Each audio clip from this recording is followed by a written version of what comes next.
Welcome to Life with Strings Attached. I'm your host, Jamie Gale. This week on Life with Strings Attached, I'm joined once again by Omer Deutsch, founder of OD Guitars.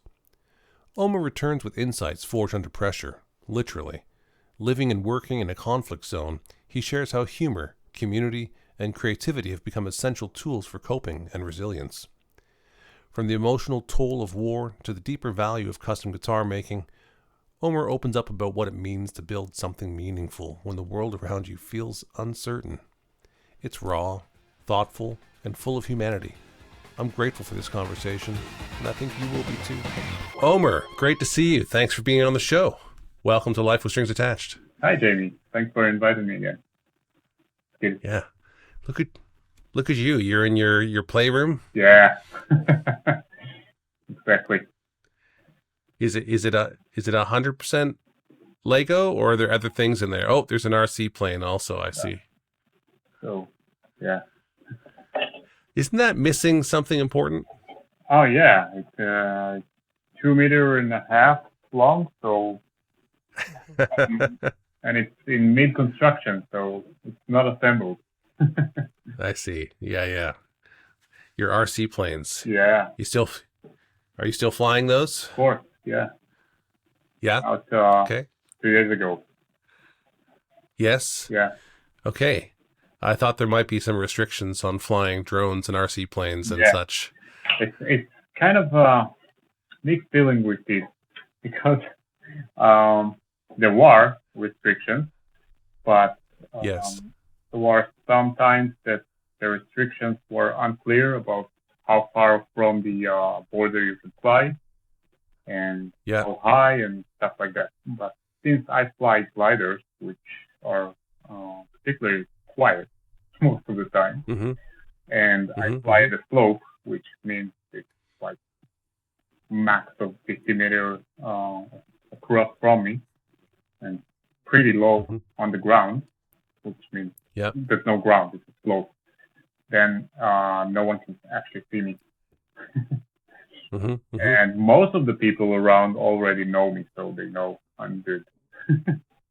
but yeah, when it's critical, I'm not even trying to go out. And when it's calm and I know everything is fine, then I'm often about to fall, having some relaxed time. Okay. Excuse my ignorance. I've never lived through a scenario like what you're living through. Yeah. And so how often is that? How often do things feel like it's okay to go out and do things, and how often does it feel like it's not okay to go out and do things? 0 to 100 like that, which means they can announce this evening that the war is continuing and we should stay near the shelter in like approximate of 15 seconds or 1 minute or whatever they choose, depending on what they shoot him at us. And last time, which was pretty intense because the whole country was bombed, and for the first time, I think we actually suffered from like missile hitting buildings. And matter of fact, I got in the backyard like 500 meters from here of a rocket, and shit you know, just fell behind the house 500 meters from here. Right. But that's a rocket that we managed to hit. It flowed like in the air, so we didn't even hear it fall to the ground. Someone was walking the dog next day and said, "Well, there's a rocket here." So they really? Yeah. So they just there was no around with. There was no. Okay. No, nothing. I mean, we went to the shelter and the alarm went off and went on and everything, and we heard the huge boom, but we didn't hear it like hitting the ground or anything like that because it's an empty shell. It's made of aluminium and it just hit the ground like in the field. So if it would fall on the street like where it's like asphalt, then probably we would hear the shrieking and very scary thing. But since it went in the field, then we didn't hear it. And the next day, a person from the kibbutz went for a walk with his dog and saw it. Yeah. And now it's like everyone is coming taking pictures and stuff and seeing it. It's huge. Right. And it's only a third of the rocket. So how big is it when you say it's huge? It's like meter and 1.2 meter probably the radius. Not the radius. What's the word? The other word for double the radius. Diameter. Thank you. Yeah. The diameter is about 1 meter, maybe a little bit bigger, and then the length. Yeah, that's about big. 2 meters, and that's a third of it. So I think it was the portion that carries the fuel. Right. So it's like 6 feet by 3 feet for our American and British people. I know I'm Canadian. I'm stuck in the middle of the whole metric imperial thing. we have to know both. So it's like that's a substantial piece of anything. Yeah, exactly. But that's like a big motorcycle. Yeah, basically. Yeah, falling out of the sky. There wasn't someone else walking their dog underneath it. No one was. We all ran for shelters that night because they know in advance, like half an hour. I think we have like an half an hour to get next to the shelter, not to get far away. Yes. So we're planning to go out or whatever. It's don't. And then you have another alarm for 15 seconds to get in the shelter, and then So 2 weeks ago, it was like every night they set the alarm right before we went to sleep, back to the shelter, and in the middle of the night and in the morning. So about 3 times every day. Wow. Yeah. I'm work and anything like that because they don't have a shelter nearby there, and I couldn't be Italian any here, and everything was shut down. Basically, no one went to work or whatever. They wouldn't allow us to go. Yes. They have they categorize it like red, cold, orange, and green. Green is safe. Orange is somewhere in the middle. You're allowed to go to work, but not if you're working in a place where there's a lot of audience. You can go to the supermarket and everything. And red is stay at home and wait for the boom. Yes. Yeah. Yes.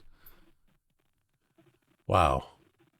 Remarkable. These are only stories to someone like myself. I've never experienced something like that. And it's, you're here with a big smile on your face. I'm sure you're not happy about it, but you just learned to cope. Do you mind telling me are you okay talking about this? We are scared at the time of when it happens, when it starts. Yeah. We are scared, and I'm mainly scared for. I will not lie to you. I looked through the cameras of my workshop just to see it's still there. So that was a big concern for me. Yeah, and it was bullshit because if it was gone, I would know in an instant. Not because of the cameras, but it somehow made me relaxed to know that I can see the guitars on the wall and everything. But as I wrote on my last newsletter, I sent a newsletter to all my customers and my followers. Let's talk about the elephant in the room, because I don't like to talk about these things because people taking stands and taking sides, even though they've never been here and they don't know shit about what's going on. And I told them in this newsletter, simply and basic, I've been to wars since I was a kid. So the Gulf War, I was about 10, and this is the first one I remember. Before that, we had another one, but I just can't remember what it was. But I remember the Gulf War. I remember everything that came afterwards. And so basically, I'm kind of used to it, but you can't really get used to it.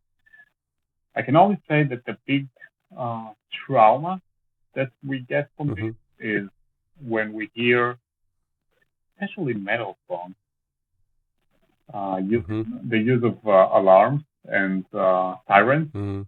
They like so much, and it's just ruined for me. I cannot listen to certain stuff because they start with a siren or whatever, and I'm jumping off my chair when that thing happens, or even like a motorcycle goes by, or like a car with a muffler that goes like that, and things resemble shooting or bombing or whatever, or sirens. And we all like that now. It's like part of our life.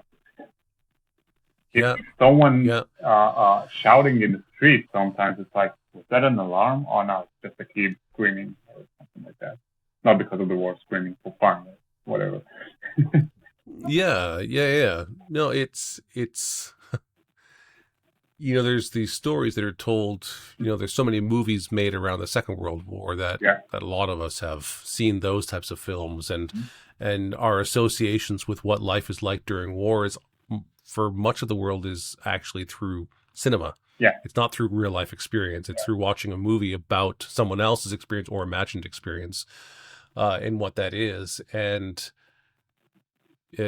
they talk about the Blitzkrieg in the Second World War on London, the constant sort of bombing every single night, and the theory from the Nazis was that they would break the will of the people.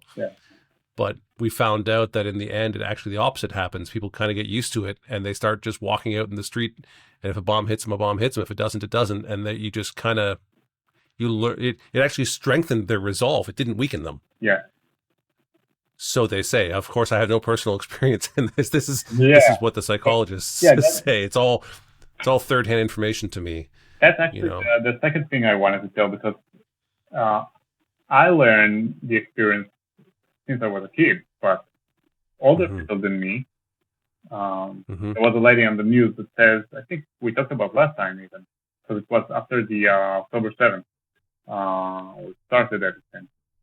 The old lady in the news said, I've been through the Holocaust, I've been through every war that Israel experienced, and she had a big smile on her, and she said, it's just another war, and it's not the first and not the last. We'll have more of these, and I'm kind of used to it by now. And people are getting resilient and learn how to cope with these things, or not. I'm not sure. I mean, they keep saying it does look like we're okay, but we're not okay. We have traumas. There are people who suffer way more than I do.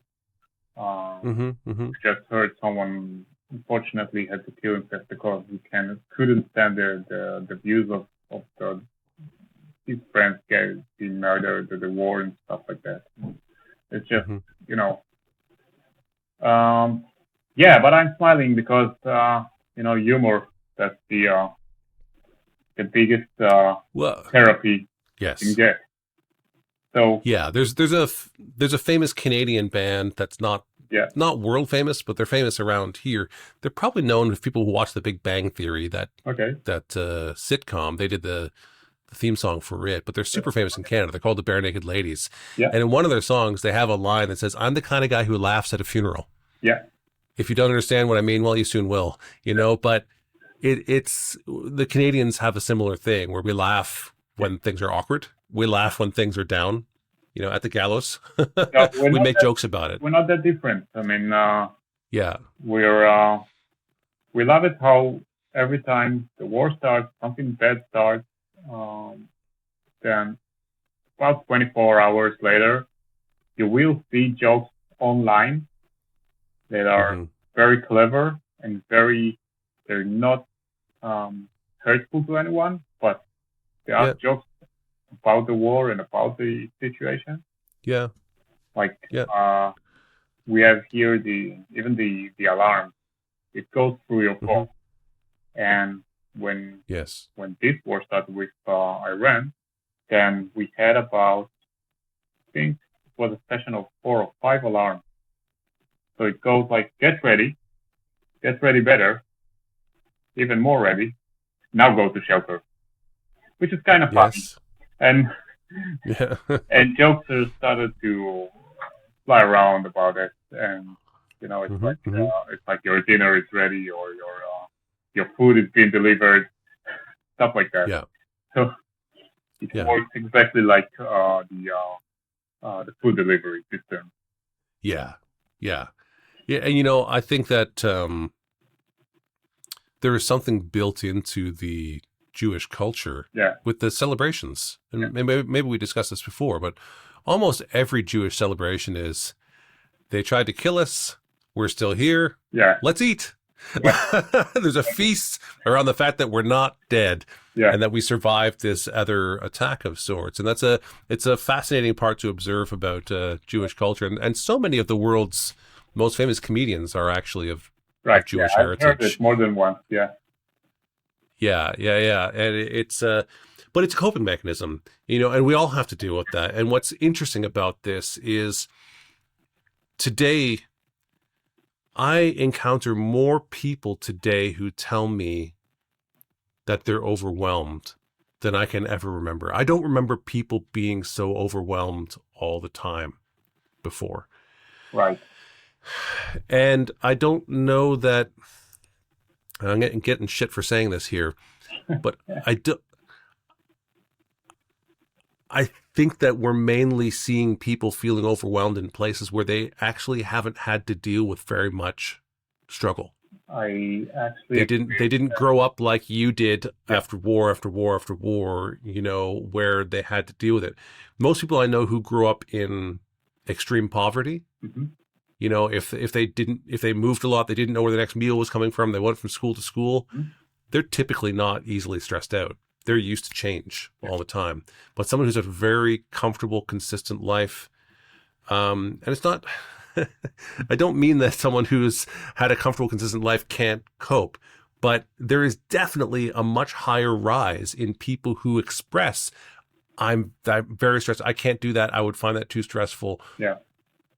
That I just don't remember, and I'm old enough, I'm basically 50 years old, I'm 49, I have enough years to observe that I don't remember that this was such a big part of the conversation before as it is today. And something has changed. And it's not that I wish difficult circumstances on anyone. I don't want anyone to suffer. However, there's a part of me that says I'm not sure that we can find a really good equilibrium without engaging suffering somehow.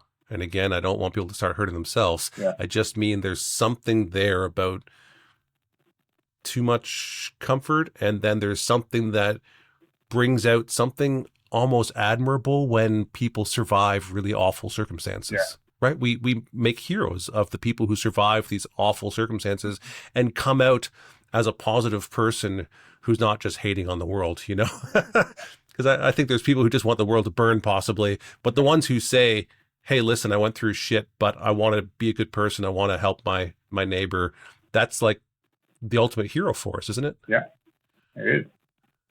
And I agree with everything you said. It's kind of dividing into two subjects for me. There's one, when you first said it, that it's more, it's happening more. This type of people says there's too much.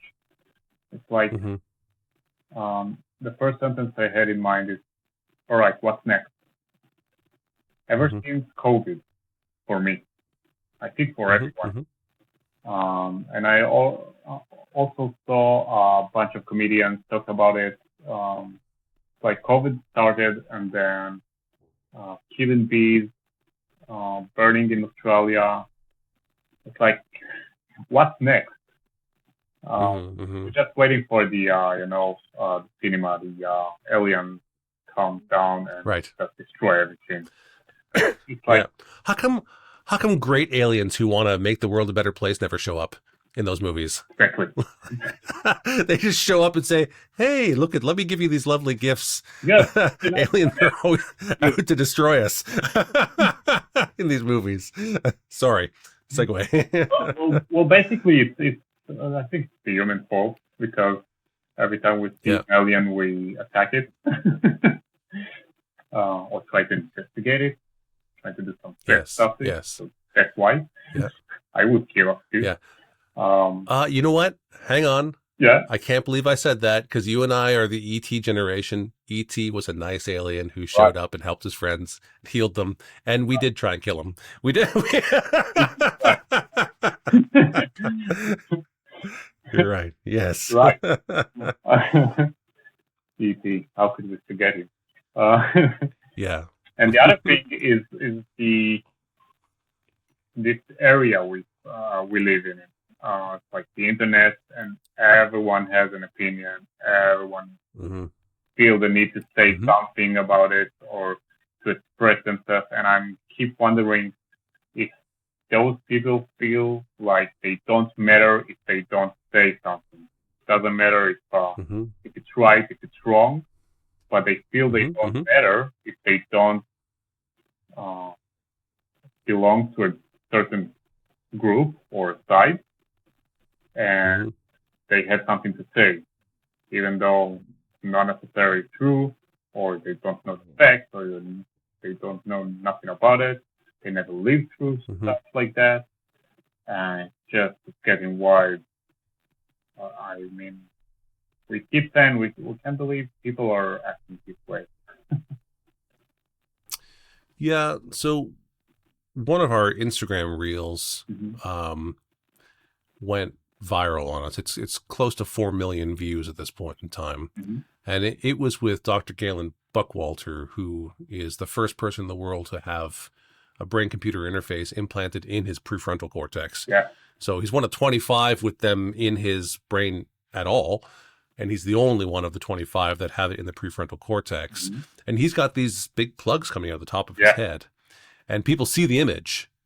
And 50% of the comments are just stupid, asinine shit. Like, what happens when you put jumper cables on those things? I wonder how often he hits his head with them. If they paid a little more attention, they'd realize he's also quadriplegic. He doesn't hit his head very often on things, because he's permanently in a wheelchair, And then the other 50% are, wow, this is amazing. Thank you for what you're doing for research, for science. Isn't this incredible? But half of them, at least half of them, and there's a lot. There's maybe 1,500 comments currently, maybe 2,000 comments. There's a lot. When I say 50%, I don't mean like there's 50 or 100 asinine comments. I mean like there's like a 700 or 1,000 asinine comments on there. I grew up with my mother always telling me, if you don't have something nice to say, don't say anything at all. Exactly. And I don't agree with that because sometimes we have to have the hard conversations. But the sentiment is still like, don't just say stupid, hurtful shit to people. Yeah, but that's something that's called criticism, and you need to know how to do so. It's not anything. And you need to know that the other person can get criticism, otherwise it's useless. Well, that's another thing that we need to work on, isn't it? Yeah. On how to receive criticism. Exactly. I think. And these comments are not criticism. It's just, I don't know. Just I want to be heard. I want to have something funny to say, which is funny to me, but maybe not to someone else. You know what? I remember it from before the internet. I was when I was a teenage. I was like a gothic kind of style, and my parents had all these laces falling down from them, and people would ask me, "But how do you go over poles with this? Don't you get caught in that?" And I'm like, "I don't get over poles with this. I don't get over poles very often." Like you. So it's kind of. But now people have the bigger platform to spread their shit without thinking. Yeah. So, I'm very interested in engaging in these things and helping people through it. And so I recognize that part of my role professionally and I think socially, is as a disagreeable person. Now, I think George Bernard Shaw said it best when he said that the agreeable man conforms to the world around him, whereas the disagreeable man insists on the world conforming to themselves. Yeah. Therefore, all progress depends on the disagreeable man. There is no progress made without the disagreeable person. Now, that doesn't mean be obstinate. It doesn't mean be a jerk. You can be disagreeable and kind at the same time, and I try my best to do so, though often my thoughts are written on my face when I'm trying to be gentle. Yeah. And so, but I've had to come to terms with the fact that part of my role is as a critic, is as a standard keeper. Because, you know, my work with the Boutique Guitar Showcase, or whether I'm doing consulting work for other companies, they bring me in because they expect me to keep a very high standard. My professional life is because I'm very critical and that I keep a very high standard, which means that I'm also very discriminating. Yeah. This fits the standard. This does not fit the standard. But words like critical, words like discriminating, these are all super negative terms in our culture. But we can't go through life without discriminating this apple versus that apple. This one's got a bruise on it. I don't want to pay the same money as the one without the bruise. I'll buy the one without the bruise on the apple, right? That's a judgment call. That's discrimination. That's making a critical judgment. Find the right word so it's not that negative. Like, it's not discrimination. It's your preference. And no, why change the word when what is wrong is actually the people's perception of the word?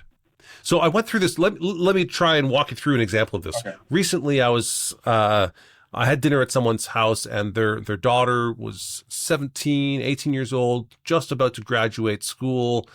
And I asked what she's going to be doing in the future and such. And I said something about being productive. And she's like, why do I have to be productive? I'm like, what do you mean? It's like, why is everyone always saying, like, the world, the capitalists, like being like productive, everything's about money? It's like, no. And I had to realize that she's got this psychological thing she associates productivity with capitalism, which she sees as a negative thing, which is a different topic. You know, you may not like capitalism, but I'm not sure that communism or fascism is better. And we only have a few options. And so, but I just felt, let's deal with this word productive. I said, what do you want in life? She says, well, I don't want to acquire things. So what do you want? She says, well, I want like world peace. I said, okay, great. That's a typical young person to say. We all want world peace. None of us want it. But we want it on our terms. And that's where more breaks out. is someone thinks peace looks like this. Someone else thinks peace looks like something else. And when we disagree, unfortunately, it's not peaceful. However, I said, okay, so how do you get world peace? You have to do something, right? Are you just going to sit there and hope it happens? No, you're going to get out there. Maybe you're going to talk to people. Maybe you're going to volunteer somewhere. Yeah. And your actions will produce something. They will produce a result. You can't get peace without doing something to produce peace. That is you being productive. And she's like, oh. I was like, don't make the mistake of making a war on words. That's a big mistake. Words are useful. Words are not good or bad. Words are words, and they're meant to describe something. And I see far too often people just get their back up about a particular word. Yeah. And this is why freedom of speech is so bloody important, is because we have to be able to talk about anything if we want to produce peace. In this scenario, if there's words you can't use or subjects you can't talk about, how are you going to deal with anything important? Exactly. And so the words, the productivity, those things are super important for us at this stage. And it's one of those things that I think is building on the anxiety that I'm seeing in the world, is that actually a lot of the anxiety comes from the fact that they're afraid of their own thoughts. They're afraid to let out the wrong word because someone will hate them and cancel them for saying the wrong word. And that leads to a lot of anxiety because then we can't express our thoughts or work through them. If we have an idea of a mutual reciprocity where you and I have maybe currently have two different ways of thinking about the same thing and they're not compatible, well, we can come to a compatible idea. That's how the world changes for the better, is we talk about it and work our way towards it. Mm-hmm. Otherwise you end up with war, and maybe you're okay when you kill everyone with the idea. But governments are mostly very afraid of people spreading ideas when we have a controlling government. Yeah. And so when I see a free democratic society putting speech laws in, which have happened in Canada recently, and they're always for empathetic reasons. They're always to help these people so that you can't say this, you must say this. But as soon as you compel somebody to say something, you limit the ability to not only speak, but to think. Yeah. And that increases the anxiety that I think is there. And then people stay hidden and express these ideas in an unhealthy way behind a false digital mask, a false identity on the internet. I just wonder all the time what is the threshold? Like what? I mean, it's never ending. So the next day they will have a new word that you cannot say, and Mm-hmm. and what is the point of like the boiling point where everything collapses? I think it's already me, maybe, but we just can't point the finger at it. But the world is a mess now. It just is. Not just in Israel. Like I can see it everywhere. It's just getting crazier. And Mm-hmm. I'm just wondering, all right, so what's next? When I used to say, before COVID, I used to say, we need to just get to a boiling point where everything collapses and things will start like to grow, like new things and be different. But I don't think it's ever going to make it. Because do you think we have to collapse in order to do that? I don't know. It's just I can't tell. Feels that way sometimes. Yeah. It just feels this way, exactly. And yeah, from time to time, I have these like tiny small wings, we'll call it. mm-hmm. Like when I fly and I'm alone, and I have, by the way, flying RC model. That's just a little bit off topic and on topic. I haven't met ever a hobby that makes you both anxiety at the same time and relax, like doing yoga, combined, joined. And no matter how long I've been flying since I was 13 years old. Every time I grab the remote, my hands shake a little bit because you don't know what's going to happen after you throw the airplane off the cliff or when you take off with the motorized one. And it's anxiety through all the process until you land, and you feel that's adrenaline, actually. That's called adrenaline. Just a strong adrenaline. So yeah, back to the topic. So small wins like that. The other day, a follower approaches me on DM on Instagram and asked when I showed like on my story the war thing and stuff like that. I don't show it a lot, but he asked me, "Where are you from?" And I went like I knew it's going to be either catastrophic, the conversation, or I don't know, or I'm sorry, take care. So I said Israel, and he says, I'm from Iran, and I've been following you for the past 5 years, and I love your guitars, and we love you, and I hope you know it's not us, it's the regime, and thank you for bombing them. We need to take them off, but we can't, and keep safe and keep doing what you do. And that, for me, that was like, wow, little tiny day. And I wanted to share this conversation like on social media just to show everyone that this is possible and there are things like that.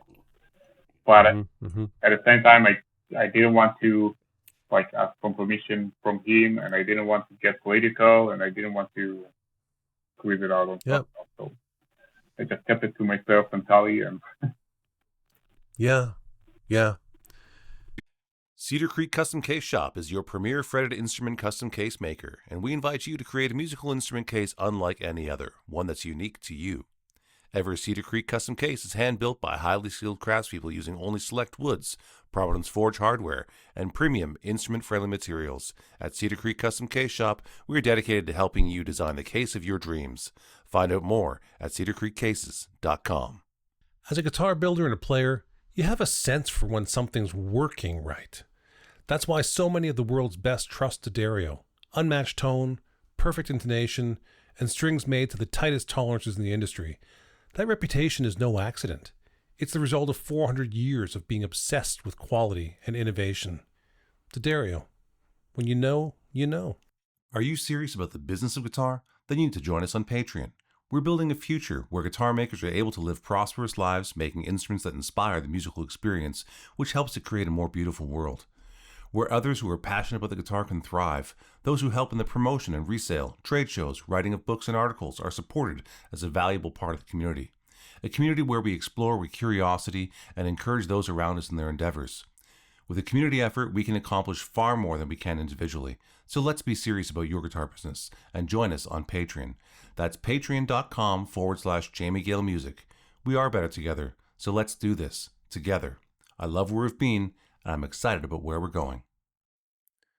This space is normally reserved for brands who make stories like this possible, like D'Addario and the Cedar Creek Custom Case Shop. If your company belongs in this conversation, let's talk. We partner with brands who value craft, culture, and the quiet power of a well-placed idea.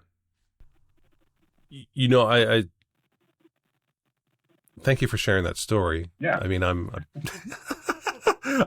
think a tear or two leaked out there. It's overwhelming to hear it, because, I have lots of friends who are Jewish and who are Israeli. Mm-hmm. Of course, some have never lived in Israel, but they're Jewish and they feel connected to this. And I know, I consider you a friend, and Tali and Avi Shabbat, and of course, most of them are guitar makers, but I know a few that are not. But I know lots of Iranians also who are also close friends. I grew up in Toronto. It's the most multicultural city in the world. So 137 nations live in the city of Toronto. And so it's like the whole world meets in Toronto. And so plus I'm a world traveler, right? But I have some dear friends who are we call them Persian, whether that sort of is reasonable or not, but they refer to themselves in Toronto. They often refer to themselves as Persian, and then you can be more specific if you want to know what part of Persia their family came from. Mm-hmm. But in general, they say Persian. But when I think of very peaceful people who share their tzadik, which is one of their dishes that I love, and we talk about the food and the culture and. Every place, everywhere in the world has wonderful people, Mm-hmm. But there's disagreements that happen, and, during the Second World War, there were these stories about the villainizing of the other people, the demonization of the other side. And, there's stories about Canadian soldiers not getting along with some of the cultures that we were allied with, and that once the war was over and they were stationed in Germany and working directly with Germans, about how much more these particular people felt they had in common with the German citizens they were with than they did with the people that they were supposed to be allied with, on a human level. I don't mean politically necessarily, or just on a human level. They're like, oh, I like hanging out with this person. Yeah. I like the way they think. I like their humor, whatever it happens to be. Mm-hmm. And moments before they were maligned, demonized enemies. And so it's fascinating psychologically to go through these things and to realize them. My wife's Zadie was imprisoned during the Second World War. And I've heard him tell his story. He recorded it only once. He never talked to it about his kids, but his son got a video camera in the late 1980s or early 1990s when his dad was still alive, and sat him down once in his kid's life, he agreed to tell his story, and he told his story. And the thing is, everyone assumed he didn't talk about it because it was so painful, and that's probably true. Mm-hmm. He lost everyone in his family. He's the only one of like 9 people in his family that survived. Everyone else died in the war. But he would talk about awful things, like stealing potatoes in the prison camp because he only ate 2 or 3 times a week, and getting caught stealing the potatoes and them beating people into within an inch of their life. And then he would say, but they were kind to me. And you're like, that doesn't sound like they were kind to you. I guess maybe they were kinder to him than someone else, but he rationalized in his mind somehow. And he would tell one awful story after awful story, because these are the points that people want to understand, the things you struggled through. And then he would finish with, but they were nice to me, but they were kind to me. Yeah. I got through. That's the survivor's mentality, maybe. It's crazy. And then yeah. And so, the reason I guess I share that is because we do have a choice in how we perceive the things that are happening to us in the world. Mm-hmm. And we have a choice, let's bring this way back around, as to how we receive criticism and such. And so, because this is Life with Strings Attached, and some people probably want us to talk about guitars a little bit, there are times where I've gone to guitar shows, and because I've been doing this for decades, I've had experiences where guitar makers would follow me around a show. Like, it'd be weird. Like, we'd look back, and Roberta's like, that, I won't name anyone, but that person is staring at or is looking at you from around the corner. They've followed us somewhere, and they want to know where we're going, what we're looking at, and they want my approval to a certain extent, which is very strange, because I'm always looking for something that I see, something I can communicate with, but it doesn't mean that people whom I don't find a way to communicate with means they're not valuable. It just means I don't currently see a connection point for what I'm doing. But they take this as a total rejection sometimes. And so, there are people who if I don't come to their table at a guitar show and pick up their guitar and play their guitar and talk to them, are angry afterwards. That I've somehow rejected everything about them. And that's not what's happening at all. I'm looking for certain things that stimulate me and that I can communicate to the rest of the world. When I see your instruments, I see OD guitars as a very interesting approach to a modern metal guitar because of your connection to organic material. I mean, you're building it of wood, so is almost everyone else, but you really show it in a different way. Plus, you also show geometric patterning, which is typical from the part of the world where you're in, which we don't see in other guitars very often. And so I see someone who is building a guitar in a very modern way, connected with an industrial process, but yet still very closely connected to organic materiality and signs of your culture in that guitar. And we don't know that many people who are making electric guitars in your region of the world. That's a bit unusual, right? Mm-hmm. And so all of those things say, well, that's an interesting story. And then I get closer and see, and they're also very good quality, and they play and they perform all of those things. And that's what makes, OD guitars a unique world-class instrument. Mm-hmm. And that's what, and so I take that and I shine a spotlight on it in the Boutique Guitar Showcase at the NAMM show or on this show or whatever we happen to be doing, because there's something for me to really talk about to my audience. Mm-hmm. Honestly, most of the entire guitar world is an audience which I'm not particularly connected to. I don't want to talk a lot about classic vintage guitars. I like vintage guitars because of their significance in design and history as a design object, but I don't worship them in the way that many people do, which means I actually limit myself from the most market, the most money, Yeah. That big part of the industry that I could be in, I'm not in it. I'm really not. You know, I'm running close and parallel, and we talk to each other, and you know, people like Bob Taylor and Paul Reed Smith and the living guys from the big companies, they all come to the Boutique Guitar Showcase, and they stop and they say hi to me, and we talk for a little while, and we know each other, but we do things differently, and that's okay. However, there's still something that leaves people feeling rejected, and fundamentally, as a human, I'm actually someone who really likes to encourage people. I really likes to help people. Yeah. But professionally, my job leaves me in the position where I look like I reject people all the time, which is really awkward, frankly. It is, but I think you should not avoid it, of course, because that's who you are, and that's fine. I think getting back to know how to get criticism, that's the quality that you want to find in a person that you want to bring into the DXR showcase. Because let me tell you about the time. I don't know if it even matters to you, but to me, it matters a lot.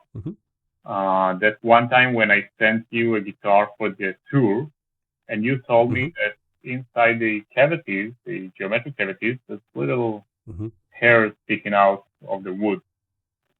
And I will never forget it. And ever since, I go with a file and make sure that I take everything out. Even though it takes hours, it's a nightmare, and I don't see any other ways of doing it.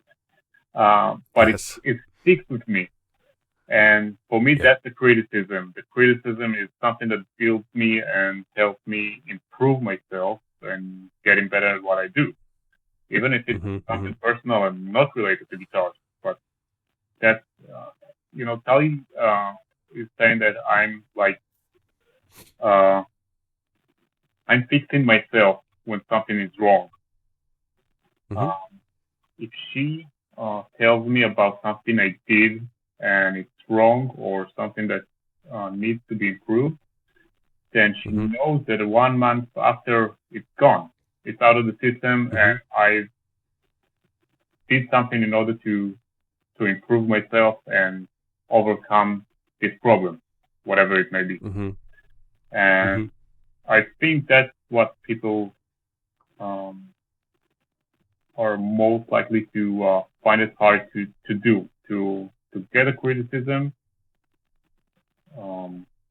take it like a sponge, like absorb it, and then know what to do with it. Yeah. And I used to be this kind of guy who gets, I notice a lot of things, a lot of details when I look around. Nothing gets by me. And I used to be really, what do you call it? Like we said before, sucking it in and keeping it in and take it the wrong way. Like he doesn't like me, or he doesn't want to hang with me, or I'm not good enough, it's not good for me, stuff like that. And at some point in my life, I went to a spring, and it was went by pretty fast. It was about 6 or 7 months where I actually felt that I can fix myself with, I don't know what it was there. We just sat and talked like stuff. But something clicked there, and I managed to understand what I need to change in order to improve that kind of personality. And now everything that anything that someone ever tells me, I know to think about it and try to take what I need if it's valuable to me and improve it and make it better. Yeah, and this is a characteristic of most people who rise to the top. Yeah, you have to be able to hear criticism, and you have to be able to listen to it objectively. Like say, "Oh, I don't like that," but is it true? Maybe it's true. let's test it for a second. I mean, sometimes you say no, they misunderstood me. That was not actually true. They're just being a jerk, But sometimes, it is true, and so that's a common characteristic. I can think of a number of stories of people who had those moments. Actually, one of our common friends, Giulio Negrini, tells a story of one of the first guitars he made and brought it to his teacher, which he was super. He really esteemed this teacher, and the teacher was like, yeah, this isn't good enough. And he was crushed, absolutely crushed. And he said, I am never going to have that feeling again. And he went to getting better and better and better. And as you know, Giulio is a fantastic guitar maker at this point in time, but that took, hearing someone and saying, okay, what is it they don't like? Is it legitimate? If it is, I got to be better. I got to get better. I'll do it. And it's very normal to have an experience with somebody in the Boutique Guitar Showcase at the NAMM show, where all the guitar makers are there together, as you have been many times, and have a guitar maker come up to me and go, oh my God, I need to up my game. Like, all of these people are so much better than I am. And sometimes it's, you're here in the first place. I wouldn't have invited you if you weren't already, doing great work. But it's that perspective of saying, I've got to get better, and being able to see it. And that's a characteristic of anybody who is really successful in developing a business or a product, for sure. It also can make us difficult to live with because we project that on other people. God, yeah. So your wife loves the fact that you fix the problems she identifies, and your wife is wonderful. Do you hold her to a standard which she finds unreasonable? Yeah, I mean, yeah. That's My wife has said to me early in our marriage, fuck you and your Gandhiisms. I don't want to be a better person after this argument. It's what she said to me. And so I wonder if I'm the only one who's had that experience, or has your spouse found it difficult to live with someone who shoots for constant improvement? I mean, you'll have to ask her, but it was difficult for me at the beginning. And then now she's just the perfect wife. I will tell you later. No. Now, is that because she got you to improve yourself so that you're not so irritating for her now? Yeah.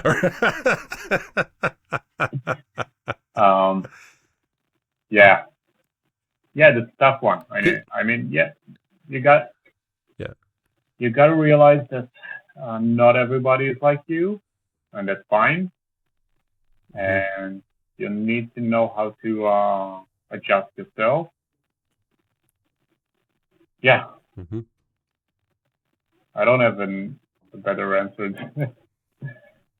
Well, I think it's one of the reasons that the concept of grace, unmerited favor, is so important. Grace and forgiveness are some of the most important philosophical ideas that we can instill in other people, because, hey, listen, we're aiming up, we're shooting for the best all the time.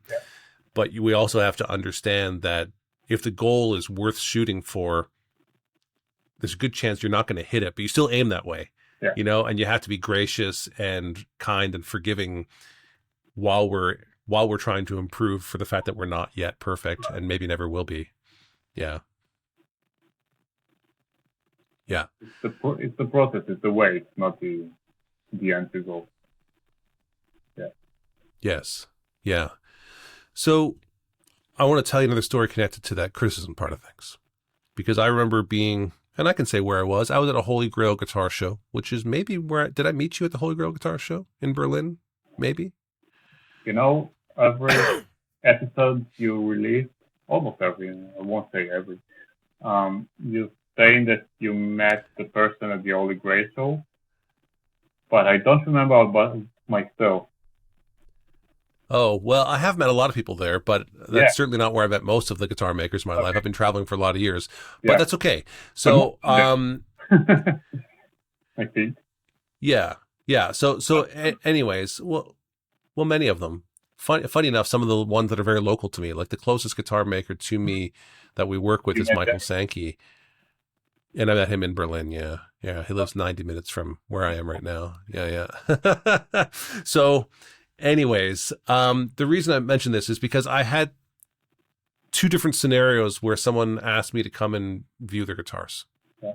It happens normally. Someone will actually come up to me at someone else's table and they'll say, "Hey, Jamie, I really want you to come and look at my guitars." And say, "Okay, great." And this one person did it like 3 times. I said, I'm gonna get there. And he's like, "No, like, can you come now?" I'm like, and now he's starting to push me a little bit, right? And I said, "I'm gonna be honest." He's like, "Yes." I said, Mm-hmm. "Are you ready for me to be honest?"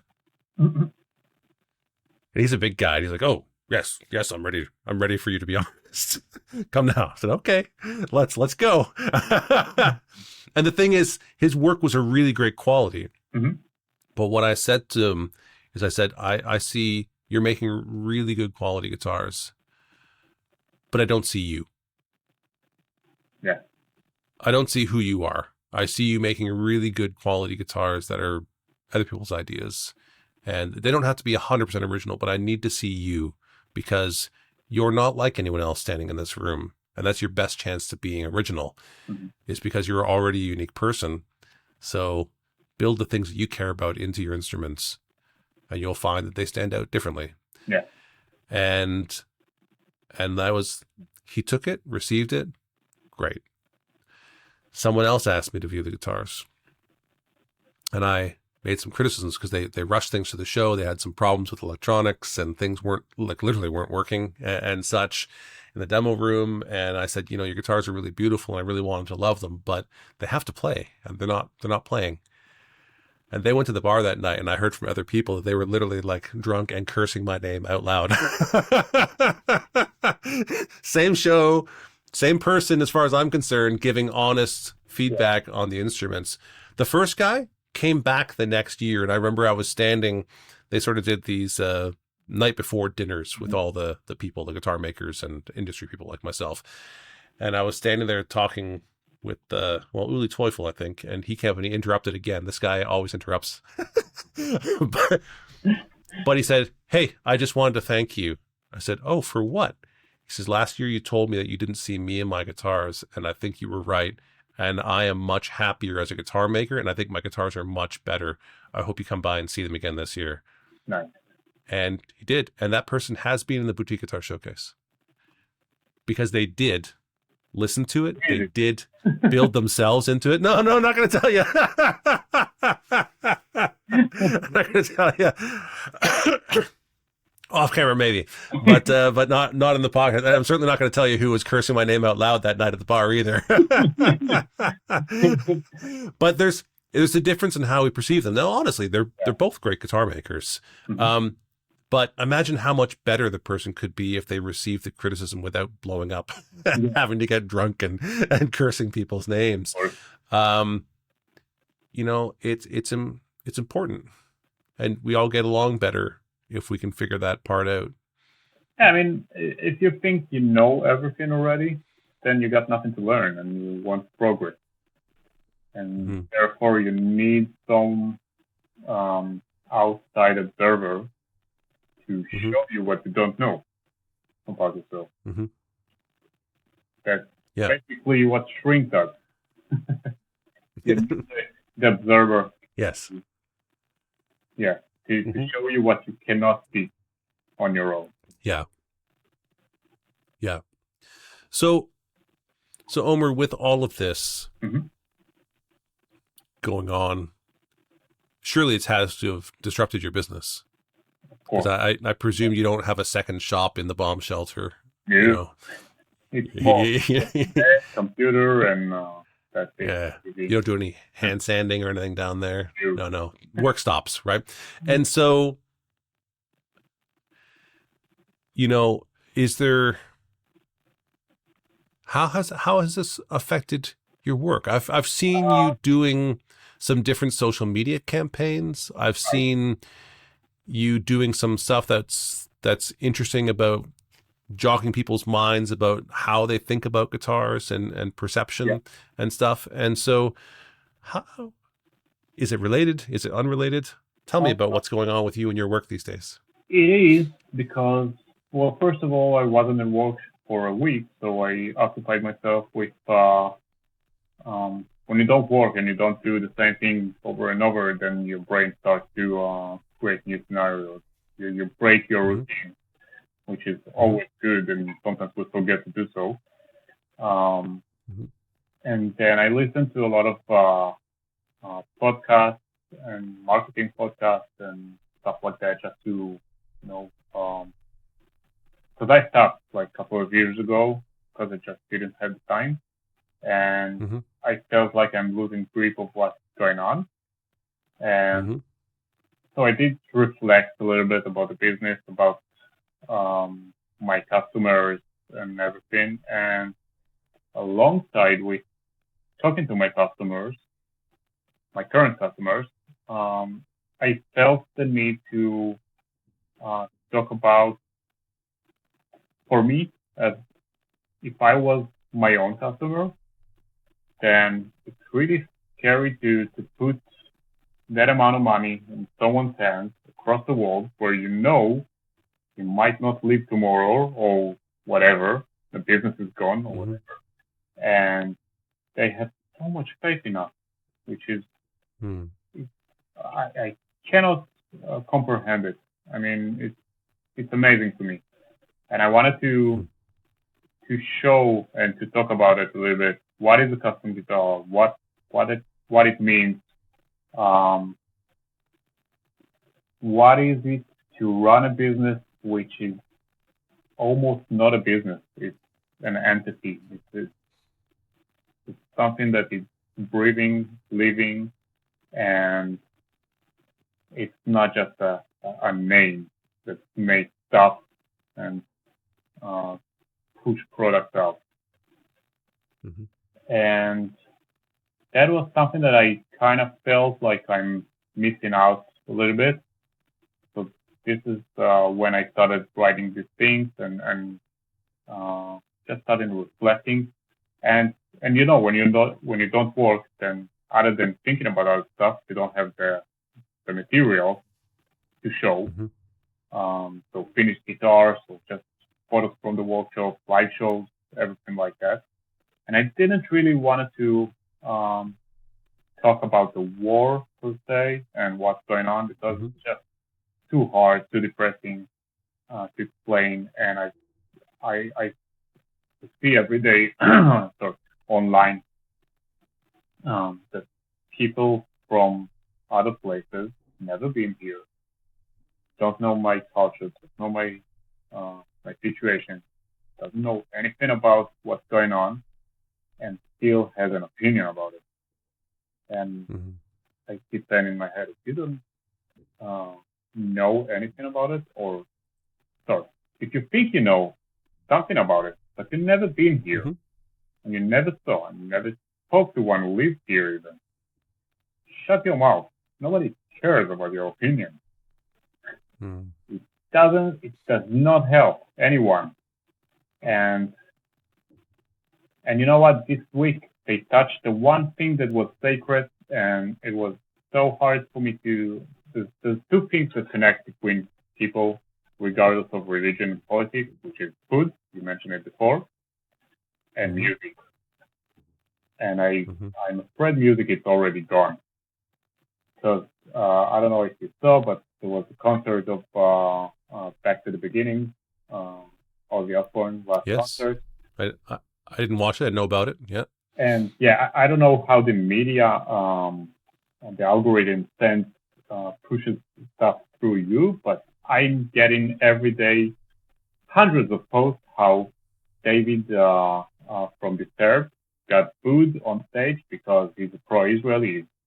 He was an Israeli himself, Jewish, and the reaction, the Latin reaction, and the comments and nasty comments and stuff like that, and I say, God damn it! I mean, you don't even know that Sharon is Jewish, and his daughter of is Jewish, and just full of shit. I mean, hypocrisy, and he didn't say anything about Israel in that show, as far as I'm concerned. Keep it for the music, and you can hate the music he does. You don't have to like the third. That's fine. But you don't have to say anything about it either.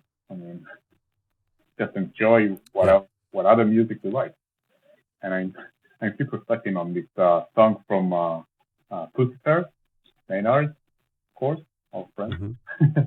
And the song he say, it's like a recording at the beginning, and say, "We will never know world peace until three people look each other in the eyes simultaneously," which is impossible. And it's just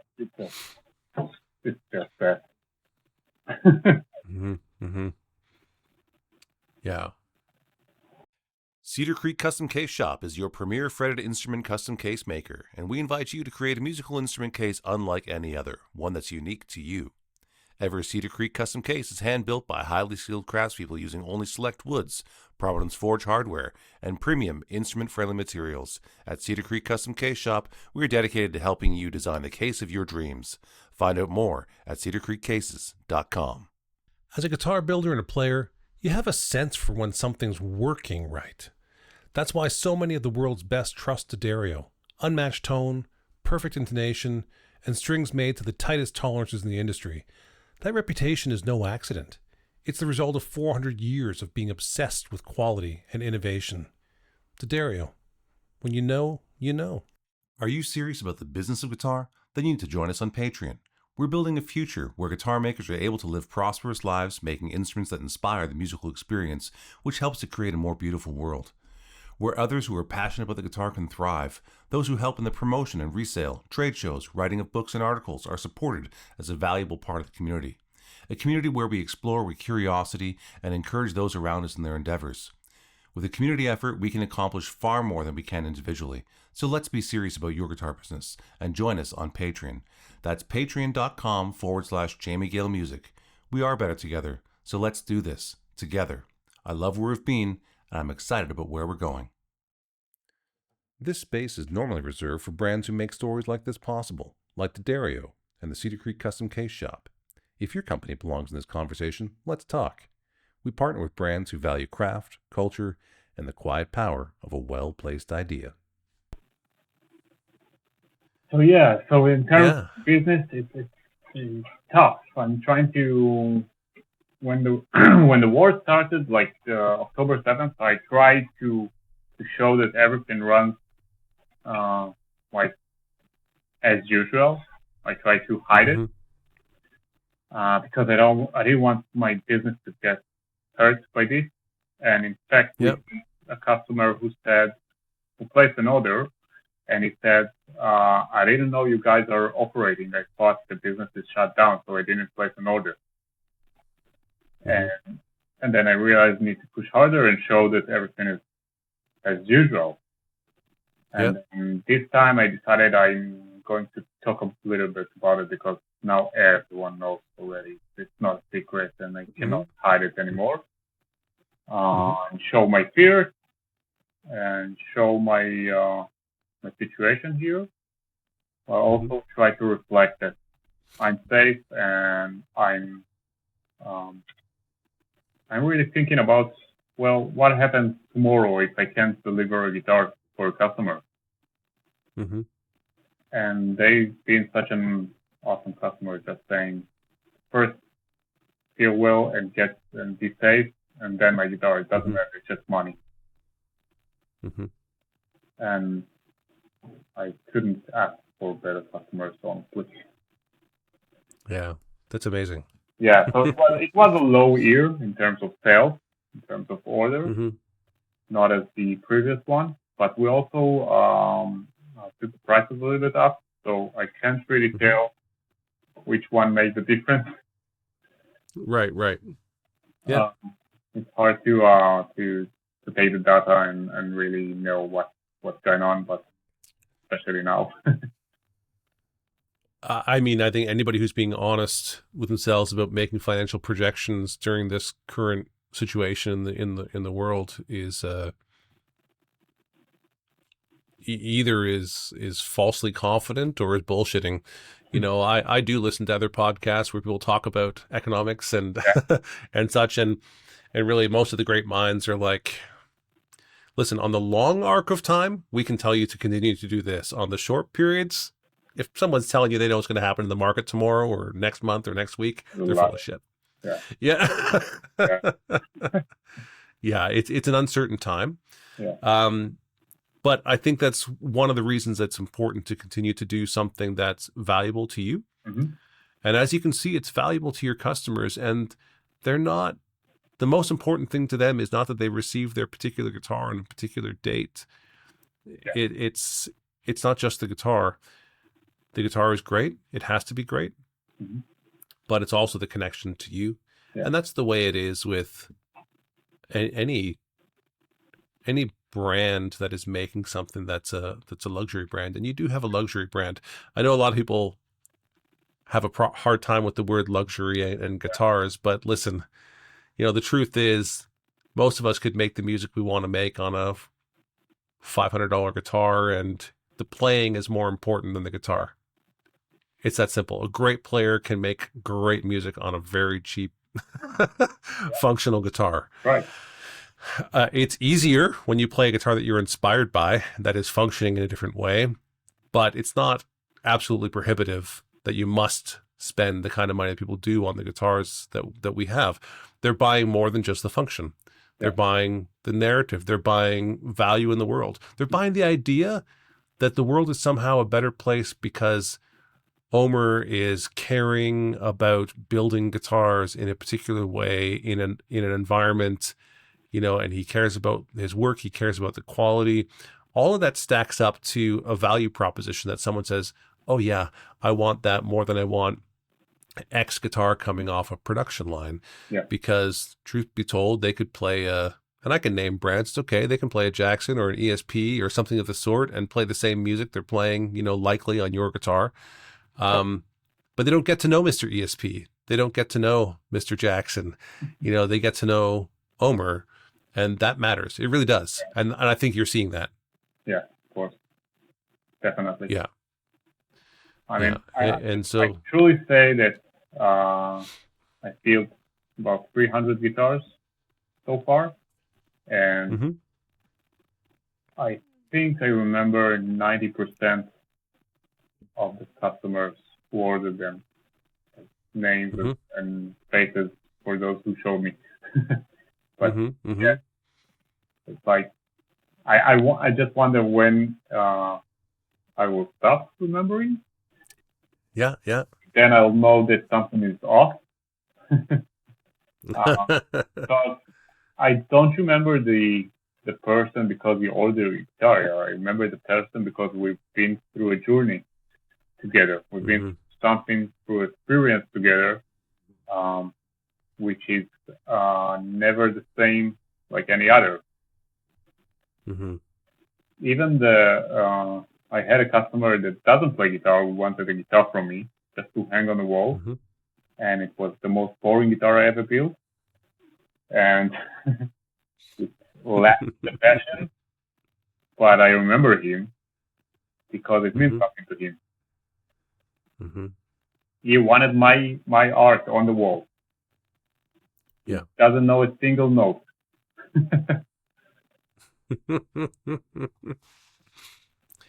Yeah. Wonderful. And it's interesting to build such guitar because you don't know what pickups to put. You don't know what kind of, like, what scale do I make it. What you can only control the colors you want. You want to look that way with this wood. Doesn't matter what the wood sounds like. So it's really weird to build such guitars. And I only built one of them. And I'm happy it's not more. Because it was fun. But the guy was nice and it was fun talking to him. So that's that. Wonderful. Great. So Omer, as is tradition here on Life with Strings Attached, as we sort of look to close things up, I always throw it back to our guest. Is there a topic or something that you wished we would talk about today that we haven't yet discussed? I wanted to say something about let's call it marketing, because it is marketing. The person who approaches you 3 times, come take a look at my guitar. The way to do it is not by pushing, is by luring, I should say. I mean, if you want someone to notice you, you need to give them like a bite. You need to make them want to come to you and not the other way around. So yeah, that's my tip for today. I guess. Yes. Yeah. Yeah, I agree, and but not everyone knows how to get there. You went through an industrial design education, and industrial design is all about a process of thinking, as to, you don't just make things, it's putting yourselves in the state of mind to make them and following a rationale and a process, which leads you to a very critical, stripped down version of your initial idea, the things that stood the test, right? In the end, you couldn't argue these points away. And that's what remains, right? Yeah. But not everyone knows this. Not everyone has been through this or is a rational thinker in this way, but yet they still want to make guitars. And so, that's the reason that I started the Business of Guitar on Patreon, which there's generally a commercial of on each one of these podcasts, is for those guitar makers, not just them. It's also for people like yourself, so you can go and, we can challenge each other in different concepts and such. But there's a number of videos which I started there, which are things like the unique selling proposition, what that is, about sales, about how to make sales, and for me, it's never about convincing someone to buy something. It's about identifying what people need in the first place, and then making something people actually need, and then finding those who need it. That's a very different proposition than going out there trying to push your stuff onto the world. Okay. Instead of need, no one needs anything, they want. And that's the difference, especially with boutique companies. They don't need my guitar, they want it. As you said before, they can get a Jackson or whatever, way of money. So they don't need another guitar, let alone 11 or 20 guitars, but they want. Same with me with gliders. I don't need another glider. I want another glider. I want a different one. I want this color or this performance or whatever. So nothing is really needed other than food, maybe. Yeah, I take your point, but I don't accept it. I did mean need. Yeah. Okay. And so this is one of the things that I identified as I was trying to suss out guitar design and why, when you apply design thinking like form follows function, there are guitars which are very successful which don't fit that criteria. You think, no, this would never be done by a modern designer. It couldn't pass a design course. Like if you presented this, your teacher wouldn't give you a passing grade. Yeah. Yet they're some of the most high-selling guitars in the world. And I couldn't understand why these mechanically dysfunctional, ergonomically dysfunctional instruments still garnered such high sales. And I was speaking to another designer. I'll give them props. It was Julio from Ava Guitars in Portugal, and they run a design company called Everything. They do everything from guitars to carbon fiber commuter airplanes and cork mats for IKEA. Like, they're really great design thinkers. And he said it's form follows function, and I said, but it's not. They're dysfunctional. Then I stopped myself and went, what is the function? And I realized the function of these guitars is a religious function. Okay. Not a mechanical function. And then I started to understand that there are people who are playing guitar because they're looking to reenact a moment and looking to be part of a particular tribe. And since this instrument had a lot of success in early years before there were other great options. There's a religion built around the music and the songbook of these guitars and the heroes who played them, the saints of the religion. And there's posters of the saints. There's pictures of these guitars for restaurants. And I'll come out and say it. Here we go. I'm getting shit for this, but it was a Les Paul. I'm trying to figure out why the hell do Les Pauls still sell. They're incredibly imbalanced. They're not ergonomic. They're really fucking awkward. Actually, every electric guitar that Gibson has ever designed does not balance. Not a single one of them. Mm-hmm. And so when you put this on a design chart, a trajectory, try and understand and add values to things, easy to understand values. These are not subjective, they're objective. Mm-hmm. So you assign a Stratocaster or Fender 6-in-line tuners, you assign Gibson 3-in-3. I know both made guitars that had other ones, but we all know Fender 6-in-line, Gibson's 3-in-3. Right. Yeah. We associate Fender as a bolt-on neck and Gibson as a set neck. We associate Fender as a single coil, Gibson as a humbucker. These are the things that we can objectively say the bulk of their work fits this criteria, right?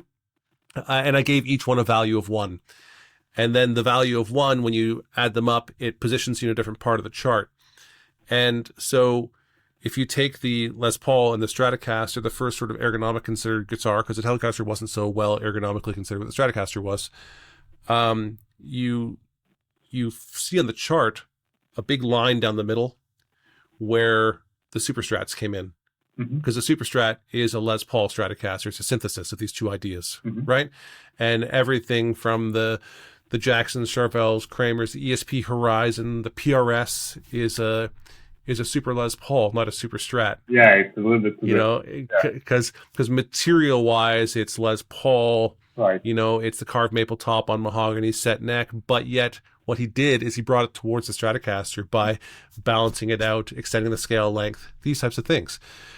But when you look at the chart now, once you go to the center where people take what they liked from the Gibson brand and from the Fender brand and created the ESP Horizon and as I said, all the Super Strats and the PRS and such, towards the Stratocaster, there's all this evolution. The chart goes wide and it goes deep. Everything from from a Charvel through to a Strandberg guitar to a Steinberger, whatever it is, the valuation all pulls left towards the Stratocaster. And then there's this chasm. Nothing.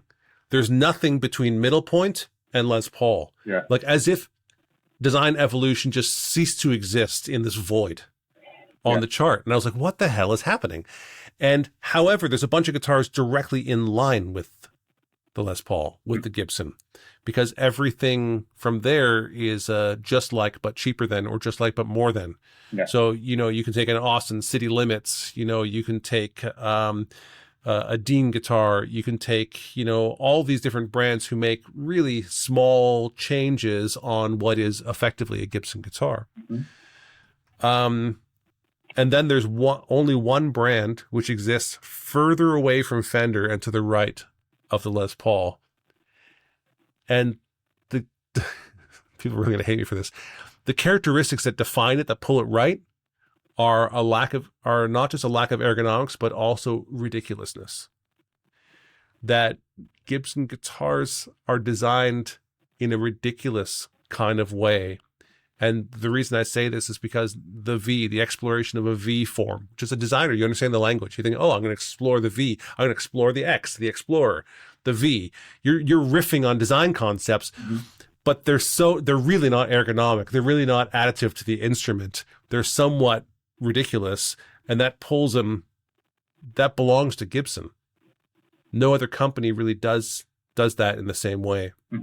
And so there's one company called Moneric who makes like a fireball kind of guitar made out of wood with a flame top and a mahogany. And every time I see a guitar that is completely iconic exploitation, ridiculousness, like this fireball guitar, it is always 3-in-3 tuners with humbuckers, a tune-o-matic bridge, set neck, made from mahogany. Like it belongs to the family of Gibson. So ergonomics belong on the design tree to Fender. The opposite, not ergonomic, belongs to Gibson. So when I find a guitar that is not well ergonomically considered, it gets one valuation, which pulls it towards Gibson. If I get a guitar that has an ergonomic consideration, it gets 1 point and pulls it towards Fender. Mm-hmm. And that's how they end up on the chart. And there's this big chasm. And that's when I realized, it doesn't matter that they're not ergonomically functional. It doesn't matter that they don't make good sense in the way they design them, because really a Les Paul is a rendering of a 175 or an L5. It's a rendering of a jazz guitar made solid, because Fender was selling all these solid body guitars and Gibson was missing out on the opportunity. So they just made their normal jazz guitars, but they made it small and solid, which was heavy and awkward, and it wasn't very well considered. People made great music on it, don't get me wrong. I love listening to a lot of guys who play Les Pauls. True. But when you're trying to rationalize it, it makes no fucking sense. Mm-hmm. Until I realized, it's all about the golden years impulse. It's not about the future. It's about the way things were better once. It's a reenactment. It's cosplay. And so when you're choosing to buy an instrument like that, you're choosing to dress up in rock and roll clothing. You're choosing to play songs from the historical songbook. You're choosing to reenact a character, but there's nothing progressive about it. And therefore, it gets institutionalized as a religion. And Gibson is the only company in our marketplace that actively produces saints who never played their guitars, really. You'll see all these signature models of people who are not known for playing their guitars. I mean, James Hetfield and Kirk Hammett are the poster boys for ESP for decades. Mm-hmm. Decades. Yeah. And all of a sudden they get Gibson signature models. Why? They want to make them saints of rock and roll and the saints of Gibson, so they can say, these are the famous saints and this is the canon. Now that songbook also belongs to us. And they make statues at airports, and they make restaurants and hotels, like the Hard Rock Hotel in Miami is a Les Paul shape, and it's an icon and it's a religion. And that's okay. I don't begrudge anyone for having their religion. But it finally helped me make sense of what was happening in the future of design, is that it has nothing to do with design. It has everything to do with iconic exploitation and reenacting the hero. And so there should be a Gibson booth at Comic-Con. So it's still one, not need. Well, then we get into a conversation about whether religion is a need, and I think for much of the world it's a need. Mm. It's the religious impulse exists in all human cultures everywhere in the world, ever found throughout history, and therefore it'd be pretty hard to argue that the religious impulse is not a need for humanity. Yeah, I agree with that. How do you explain Adam Jones? Such a tool. No. Sorry. I actually don't know a lot about him. Good for him and Gibson, because the only reason I actually know about him is this Silver Burst. Oh, really? Yeah, that's the only reason I really even know his name. It's because I shouldn't say too much, but no, I can say this. Everyone knows I've been a consultant for TKL for years, and they made the cases for Gibson in that burst. So I knew about it because of conversations about special features they were making with the guitar case, but otherwise I didn't know who the guy was. Sorry. Okay. Well, that's a mystery for me. Remains a mystery. What about it? Tell me why. Why is it a mystery? Explain it to me. Okay, so Adam Jones, guitarist of Tool. You know that. I don't know if Adam knows this. Well, modern guitar player puts an album once every 20 years. Plays the Les Paul, and it kind of doesn't connect with the band and with the values of the band and the player. And Adam Jones, before he was a guitar player, or during, I don't know, it was animatronic puppeteer for Jurassic Park and Alien and stuff like that. He's really talented. He's really doing some crazy stuff. And then he doesn't play this ugly silver Les Paul. Do you know why? Nope. Oh, I don't know either.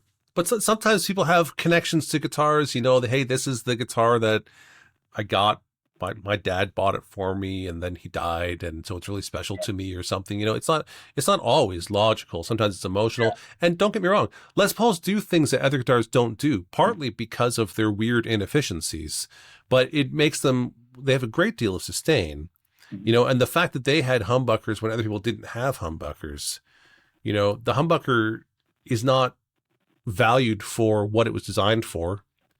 No one talks about, oh, I can't play Strats because they make a hum. Yeah. They don't care about that, right? As much. So it was a technology meant for something, but it was an unintended consequence that they also happened to overdrive amplifiers, which nobody wanted at the time. Nobody wanted distortion. They wanted clean, including Jim Marshall wanted clean amplifiers. He was designing a Fender that could be sold in Britain for less money, and he didn't do a very good job of it. And his amplifiers did distort because he didn't know what he was doing as well. He learned. But, and famously, by the way, would say in public that his favorite amplifier was the Fender Twin.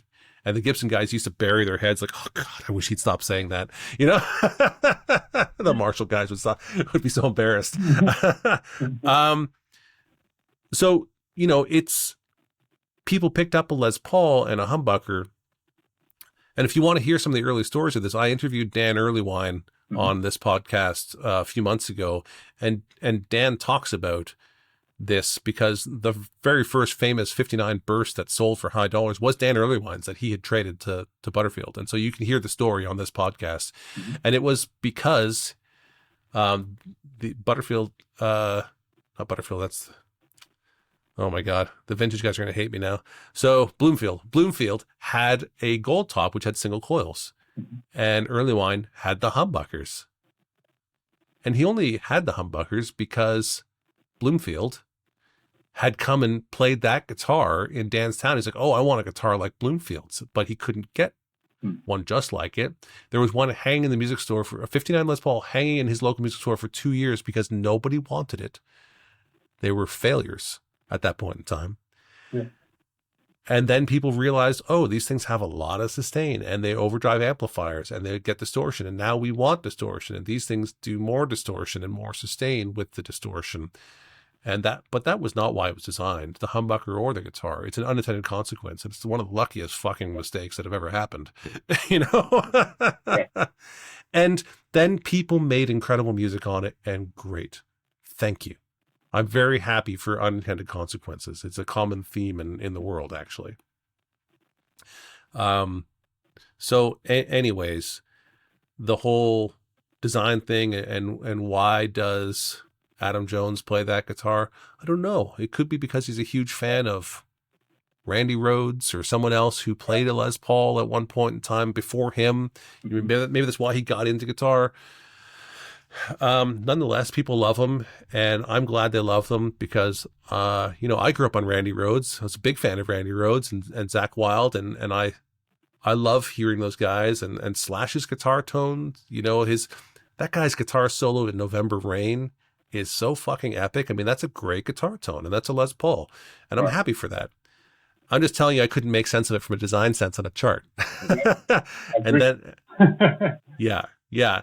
And then it made sense when I realized there's this whole period of reenacting the hero that happens, and that's really important. There are people who say, I play guitar because I heard the Beatles on the Ed Sullivan Show, or because I had this experience with an Iron Maiden album, or whatever that thing was. And their impulse was, I want to do that. Not I want to play guitar. I want to play guitar just like that person plays guitar. And so the obvious thing was, what are they playing? What gear do they have? It doesn't sound right when I play Stevie Ray Vaughan on a Les Paul. It never will. You need that Stratocaster jangly sort of thing going on. And so there are instruments to reenact certain sounds and certain experiences. And that's what drives that part of the market. And that part of the market is a big part of the market. But I'm an innovator and an early adopter. I don't play guitar to reenact someone else. Matter of fact, I'm really bad at remembering other people's songs. I started making up songs from day one, and I continue. I was a songwriter and player, and I have toured and played other people's songs, but I almost immediately forget them afterwards. Yeah. Because that's not the reason I play. I can't remember songs at all. I just play. Do you think it changes now? The I mean, guitar heroes and legends are going away, and people are more into becoming something new and get to know as themselves. So I think the whole idea is starting to shift from that. So it's not sustainable, like the legacy. Shift to what? I don't know. I mean, metal guitar players are picking up single coils.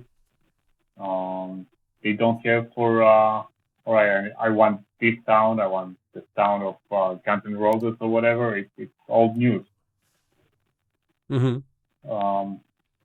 I mean, we grew up on it, and we wanted to achieve a certain tone.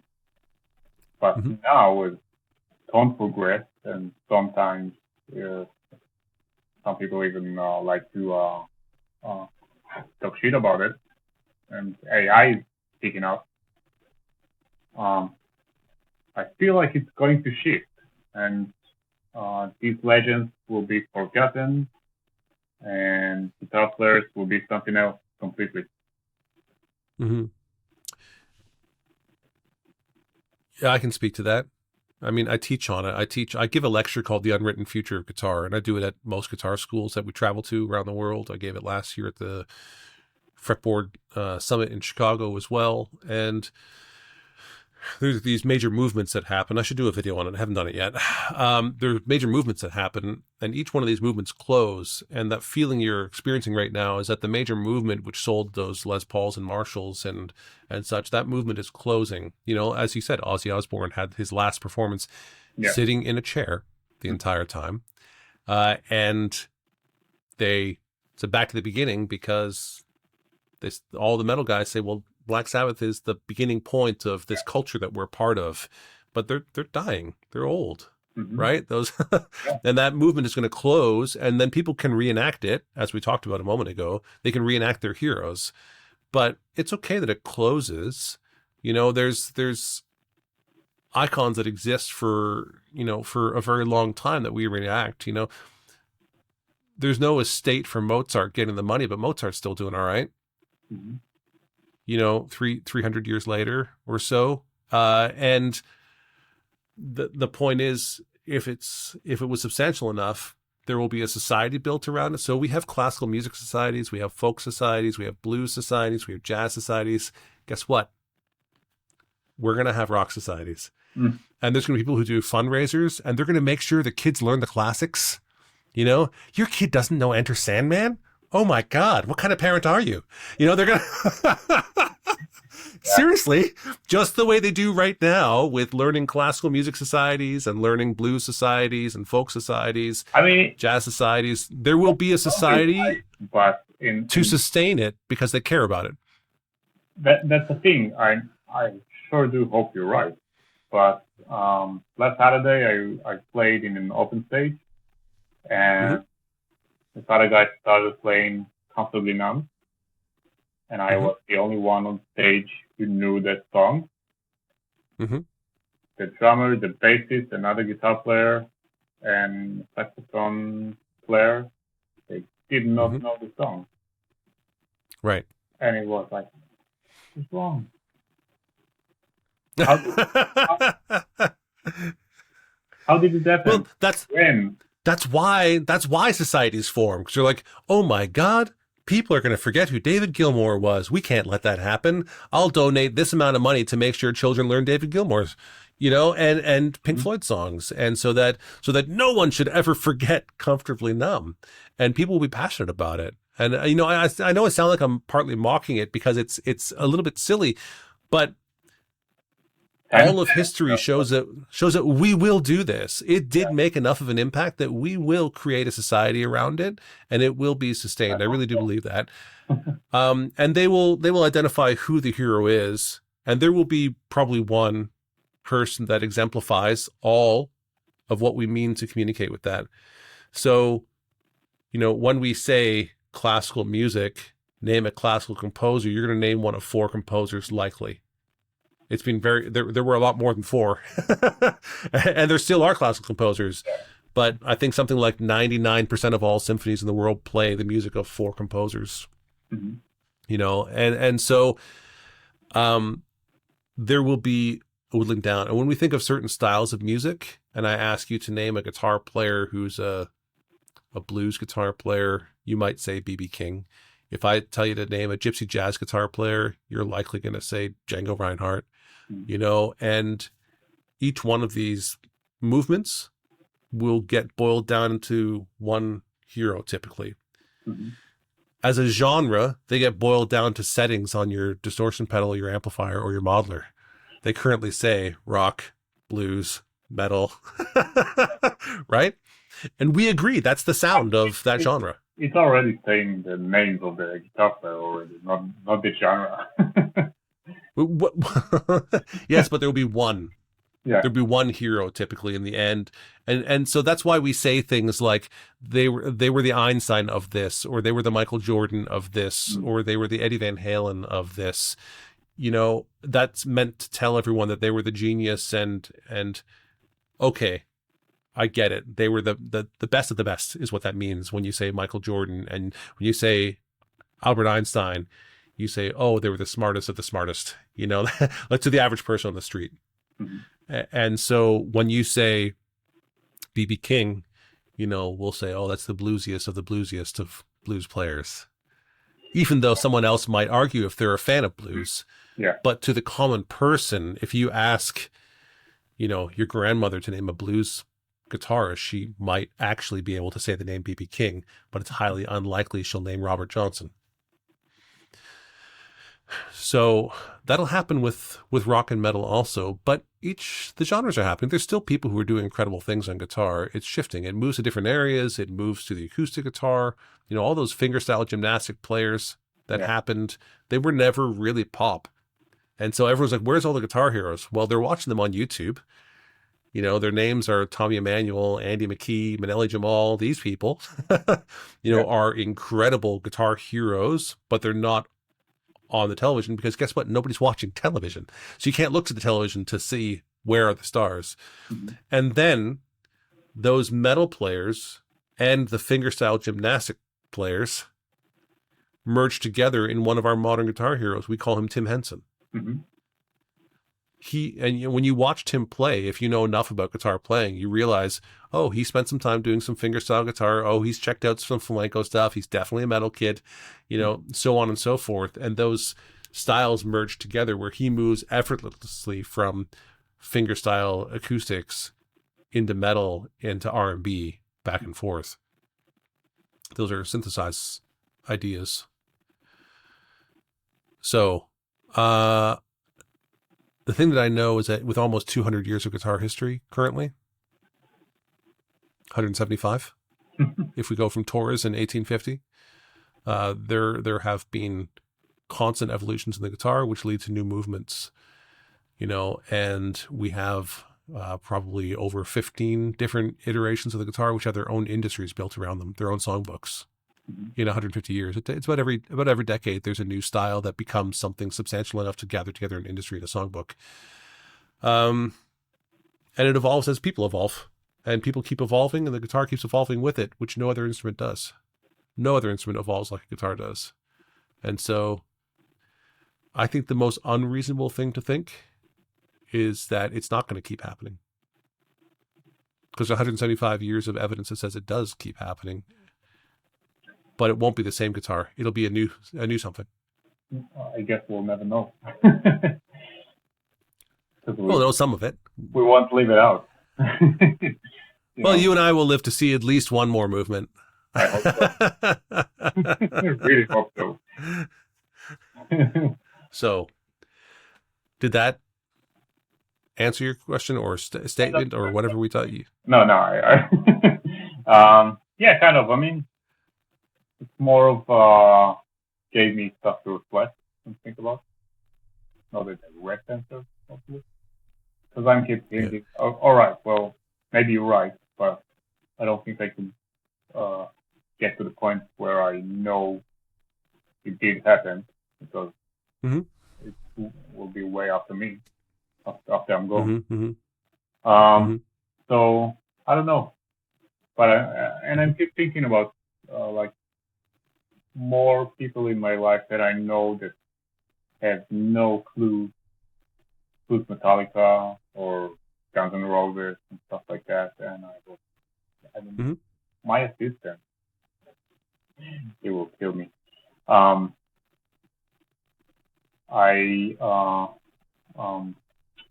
let him listen to Alice in Chains. And he came back and said, I listened to one song by Aliens in China. Yes. Like, you gotta admit it's good. Aliens in China. That's great.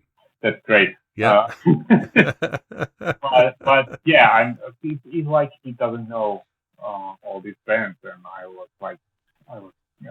I'm giving him hard time about it. Yeah. And he has to come from a family who should. I know his family a little bit, so they should have taught him this, or they did, and he didn't listen. I don't know. But I think you should write a strongly worded letter to his mother. Yeah, I will. She knows. She just hopes I will fix it. Yeah, there you go. I said there's no hope. Omer, you're our last hope. You're our last hope for him to have a good music education. Yeah. I don't know why you wonderful listen to your podcast. No, I'm doing. I don't know. So, Omer, thank you so much for having this conversation and for being on Life with Strings Attached. To our audience who is listening and watching, Omer and I are going to talk for another 2 or 3 minutes over on the business of guitar.